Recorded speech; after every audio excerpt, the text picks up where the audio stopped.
Olá, pessoal. Dentro daquele nosso programa, nós vamos encerrar aqui o acordo, né, de não persecução penal e nós vamos falar especialmente agora das condições do acordo de não persecução penal. E isso está autoexplicativo na lei, essa parte. Mas com o objetivo de nós finalizarmos aquilo que foi programado, vamos então praticamente, mas para conhecimento de vocês, ficarem atentos, fazer uma leitura da lei.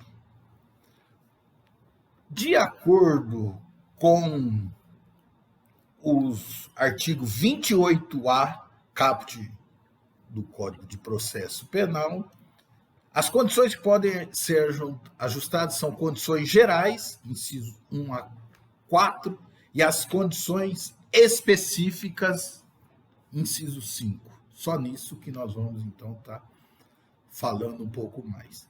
Mas o inciso de 1 a 4, para nosso agora primeiro contato e conhecimento, o inciso 1 é reparar o dano ou restituir a coisa à vítima, exceto na impossibilidade de fazê-lo. Obviamente, tendo a possibilidade, vai ser ressarcida a vítima ou então restituída a coisa. Se a coisa sumiu, desapareceu, não há possibilidade. Isso, então, entra aí na exceção da impossibilidade de fazer. Outra condição de acordo de não persecução penal é renunciar voluntariamente a bens e direitos indicado pelo Ministério Público como instrumentos, produto ou proveito do crime. Os instrumentos do crime, produto do crime, proveito do crime, serão, no acordo, se comprometerá a renunciar aqueles, se for dinheiro furtado, furtou a Caixa Econômica Federal, então furtou uma joia da Caixa Econômica Federal, renunciar a res furtiva, por exemplo. Não há, como eu estou dizendo para vocês, é autoexplicativo essas condições. Terceira condição, prestar serviços à comunidade ou a entidades públicas por período correspondente à pena mínima cominada ao delito. Então, vê a pena mínima cominada ao delito, mas é diminuída de 1 a 2/3 em local a ser indicado pelo juízo da execução na forma do artigo 46 do Código Penal. Veja, o que é importante aqui? Então, o tempo do período das condições a serem cumpridas. É a pena mínima do tipo cominado e aí reduzida de 1/3, de 1 a 2/3, de 1 a 2/3. Esse é o período em que as condições impostas, a parte, né, o réu, digamos assim, só para ficar claro, que é do direito penal, deverá cumprir. Bom, onde isso será cumprido? E aqui nós já entramos num assunto, agora, propositadamente, isso é importante, se dará no juízo da execução. Nós sabemos que temos o juízo da execução penal, a vara das execuções penais. A lei foi clara e numa discussão, o cumprimento dessas condições impostas no acordo de não persecução penal se dará perante o juízo da execução criminal, tá certo? Veja bem, já surge uma questão aqui. Se depois descumprido, vamos supor que a parte descumpra, e volta a correr a ação penal, e ele volta a ser condenado, esse tempo que ele cumpriu aqui a título de prestação de serviço à comunidade, e ele é condenado também, mas aí já numa ação penal condenatória, ou seja, uma sentença penal condenatória, haverá detração penal nos termos do artigo 42 do Código Penal? Como disse, o tema é novo, mas particularmente eu entendo que sim. Eu entendo que esse período que ele cumpriu no acordo de não persecução penal desse inciso 3, por ser correspondente à condenação, à prestação de serviços à comunidade, poderá ser abatido da pena que ele vier a ser condenado numa futura sentença penal condenatória, que eventualmente volta a ter seu trâmite, por ele não ter cumprido o acordo, por ter sido rompido o acordo. Tá certo? E, por fim, o inciso 4, por fim, não, que é o último das condições gerais, pagar prestação pecuniária a ser estipulada nos termos do artigo 45 do Código Penal, a entidade pública ou de interesse social a ser indicada pelo juízo da execução, que tenha preferencialmente como função proteger bens, valores iguais ou semelhantes aos aparentemente lesados pelo delito. Então, é pagar dinheiro, prestação pecuniária, para quem? Aqui é importante. O delito, se o delito foi praticado contra uma entidade pública, então vai ver qual o bem jurídico protegido ali e qual a entidade que tem função proteger aqueles bens jurídicos. Então será por uma entidade analogicamente correspondente ao bem jurídico protegido, tá certo?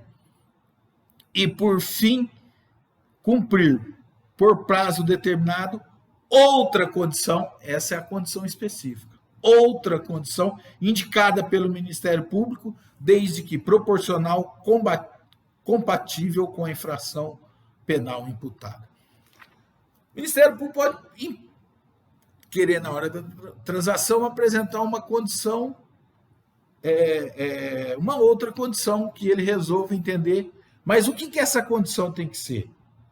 Prazo determinado, não pode ser prazo indeterminado, proporcional e compatível com a infração imputada, tá certo? Então, essas não pode lá o Ministério Público criar na cabeça dele uma condição absurda, que, vamos dizer, se aproxima a uma pena cruel. Você viu aqui, tem que ter prazo determinado, para não parecer condição perpétua.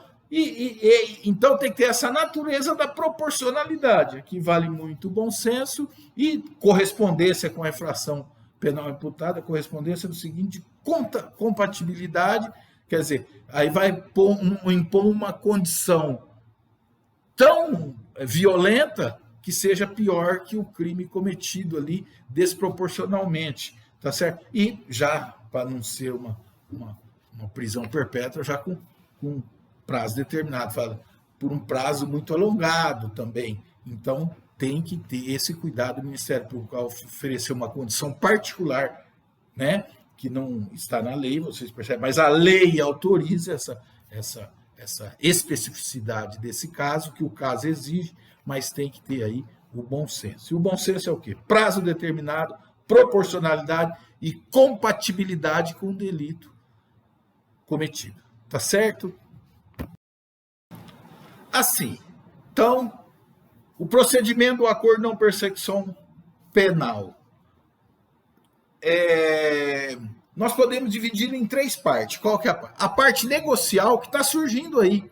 Um direito penal negocial. Porque antes, o princípio da obrigatoriedade da ação penal, ou seja, em apertada síntese, em palavras bem fortes, mas só para vocês perceberem a diferença, e principalmente no tempo que eu estudava, a ação penal era obrigatoriamente ofertada pelo Ministério Público. Hoje ocorreu uma mitigação pelo direito penal negocial. E isso aqui é um exemplo típico, conforme nós já falamos na aula passada, além da transação penal, da suspensão condicional do processo, da Lei 9.099, agora surge mais uma possibilidade da negociação no direito penal. Então, tem a fase preliminar, que é a parte da negociação e formalização do acordo.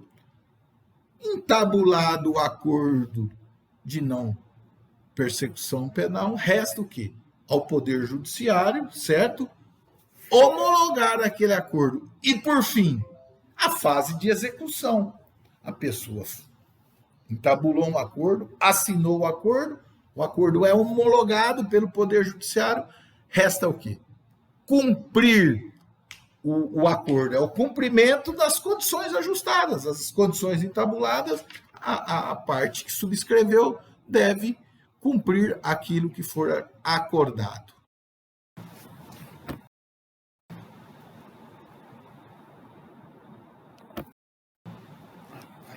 como nós vimos, e não resta dúvida, decorre da lei, no juiz da execução, na vara das execuções penais, que vai observar o quê? O cumprimento do acordo. Bom, uma vez cumprido o acordo, o que se faz? Declara a extinção da punibilidade. Está lá no artigo 28A, parágrafo 13. Uma observação. Embora seja uma extinção da punibilidade, tal qual lá na suspensão condicional do processo, esse processo não deverá aparecer para fins de maus antecedentes, reincidência, tá certo? Isso é importantíssimo. Ele vai ficar sigiloso e ele só vai aparecer no processo porque caso a pessoa queira um novo acordo de não persecução penal, se pedir a certidão, aí ela vai aparecer para impedir um benefício de uma suspensão condicional do processo, por exemplo, também, e também de um novo acordo de não persecução penal. Mas, para fins de maus antecedentes, de reincidência, este processo, digamos numa palavra trivial, não conta, tá certo?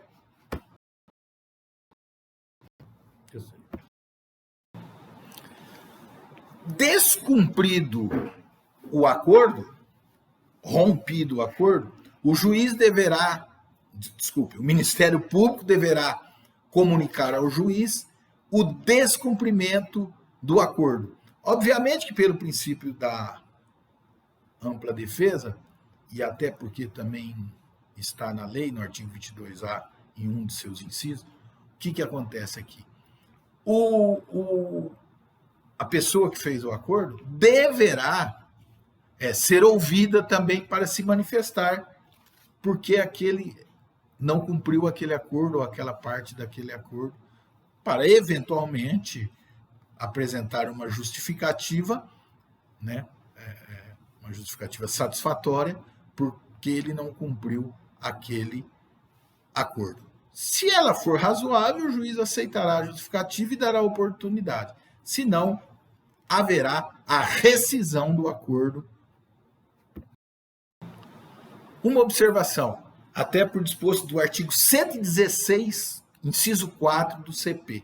O que acontece? Ocorrendo a rescisão daquele acordo judicial homologado e então entabulado pelo Ministério Público e pelo réu daquela ação, vai cessar a suspensão do prazo prescricional. Porque enquanto se tem o acordo e esteja cumprido, ele suspende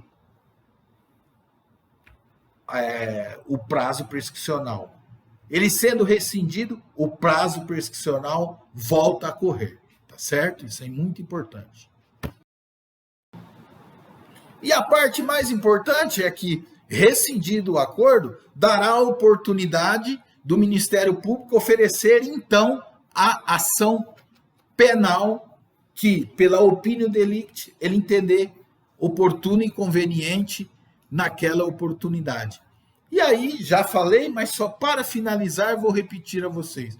Aquelas condições cumpridas no acordo de não persecução penal compatíveis com uma pena imposta depois numa sentença penal condenatória, você, de acordo com o artigo 42 do Código Penal, poderá usar da detração penal, ou seja, abater aquele tempo cumprido no acordo lá na hora da sentença. Essa é a nossa opinião e é muito importante na prática processual penal.